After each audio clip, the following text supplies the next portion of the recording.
শৈশব আর কৈশোর জীবনের সেই ছোট্ট দুইটা অধ্যায়, যেখানে আনন্দটা ছিল নিঃস্বার্থ, হাসিটা ছিল অকারণ, আর মনটা ছিল একদমই পবিত্র। তারপর বয়স 18 পেরোতেই জীবনটা হঠাৎ করেই যেন সিরিয়াস হয়ে যায়। শুরু হয় হিসাবের খাতা।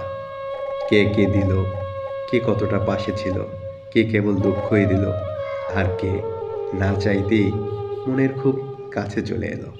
জীবনের এসব হিসাব মেলাতে মেলাতে কেটে যায় পুরো জীবন। কারো প্রাপ্তি হাসি ফোটায়, আবার কারো অপ্রাপ্তি মনকে করে ভাঙাচোরা। কিন্তু জীবন, তার তো থেমে থাকার সময় নেই। সে তো চলেই যায়, সে তো চলেই যায় একটা নিরন্তর স্রোতের মতো, যেখানে থেমে যাওয়া মানে ডুবে যাওয়া, আর ভেসে চলা মানেই জীবনের আসল সত্য। শেষমেশ বুঝি, হিসাব যাই হোক, জীবন কাউকে থামিয়ে রাখে না।